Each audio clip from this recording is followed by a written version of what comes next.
السلام علیکم، بسم اللہ الرحمن الرحیم۔ محترم سامعین، قتل حسین اصل میں مرگ یزید ہے۔ اسلام زندہ ہوتا ہے ہر کربلا کے بعد۔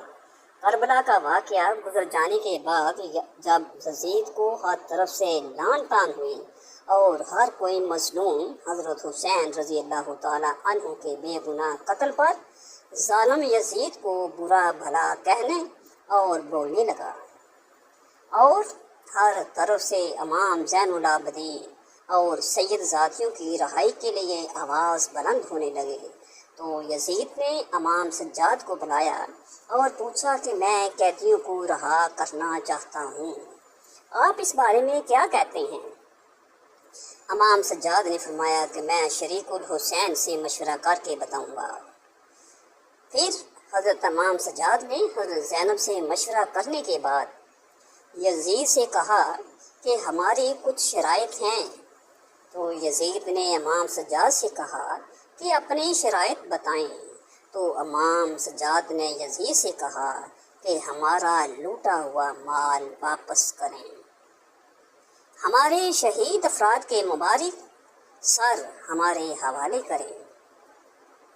یزید نے تمام شرطیں مان لیں، لیکن جب یزید کی بہن امالہ کو اس معاہدے کا علم ہوا تو شیطان صفت عورت غصے سے لال ہو گئی اور کہا کہ قیدیوں کی شرطوں پر معاہدہ کیسے ممکن ہے۔ اس عورت نے تمام اہل شام کی عورتوں کو اپنے محل میں جمع کیا اور حضرت زینب اور تمام سید زادیوں کو بھی اپنے محل میں بلوایا۔ یزید کی بہن امالہ نے کھڑے ہو کر تمام شام کی عورتوں کے سامنے تکبرانہ انداز میں حضرت زینب کو مخاطب کر کے کہا کہ اس محل کی دیواریں آسمان تک پہنچی ہوئی ہیں اور اس کا مالک استعمال الیزید ہے، جس کی حکومت مشرق سے مغرب تک پھیلی ہوئی ہے، اس کے خزانے چاندی ہیرے جواہرات سے بھرے ہیں اور جس پر اللہ بھی راضی ہے، تبھی تو تم پر یزید کو فتح ملی۔ اس کے بعد شام کی عورتوں کی طرف دیکھ کر اس نے حضرت زینب سے کہا کہ تم بتاؤ تم کون ہو؟ اس پر حضرت زینب نے جلال بڑے لہجے میں کہا کہ میں نے تیری بات سن لی، مگر تم نے ابھی تک میرا مکمل تعارف نہیں پایا، لیکن تمہارا تعارف یہی ہے کہ تم حسین کی قاتل یزید کی بہن ہو۔ میرے بھائی نے ہی نبی کریم صلی اللہ علیہ وسلم کے خاندان کی عورتوں کو ناحق اسیر بنایا اور تم بھی باعزت ہونے کا دعویٰ کرتی ہو۔ تم جس بھائی کی مشرق و مغرب تک حکومت پر اتر رہی ہو، سن لو میرے رب کی حکومت پوری کائنات پر ہے۔ تم نے سچائی تو سن لی، لیکن میرے جد امجد پوری کائنات کے مالک اور خالق کے محبوب ترین نبی صلی اللہ علیہ وآلہ وسلم ہیں۔ حضرت زینب نے اس ملعون عورت کو مزید کہا کہ تم جس دولت پر اتر رہی ہو وہ میرے خدا کے سامنے نبی کریم صلی اللہ علیہ وسلم کے گھرانے کے ایک فرد کے ایک سجدے کے برابر بھی نہیں، جو کہ خود دنیا کے تمام خزانوں کا مالک ہے، اور یہ محل جس پر تم کو فخر ہے، رب کائنات جلد ہی اس کو مٹی کا ڈھیر بنا دے گا۔ اس کے بعد حضرت زینب رضی اللہ تعالی عنہا نے آسمان کی طرف ہاتھ اٹھا کر اللہ پاک سے دعا کی کہ اے رب کائنات، ہم تجھ سے راضی ہیں، تو بھی ہم سے راضی ہو جا۔ اس کے بعد محل میں موجود تمام شامی عورتوں نے حضرت زینب کے حق میں آواز بلند کی، اور حضرت زینب نے یزید کی بہن کو کہا کہ اب بتا، ہم قیدی ہو کر بھی جیت گئے اور تم جیت کر بھی ہار گئے۔ اس کے بعد اہل بیت کے تمام لوگ شان و شوکت سے محل سے روانہ ہوئے۔ دوسری روایت میں ہے کہ یزید نے اپنی اسی بہن جس کا نام امالہ تھا اس سے شادی کرنے کے لیے اسلام کے اصولوں میں تبدیلی کرنے کی کوشش کی، جس کی مخالفت پر اس نے حضرت حسین رضی اللہ تعالی عنہ کے قتل کو جائز قرار دینے کے لیے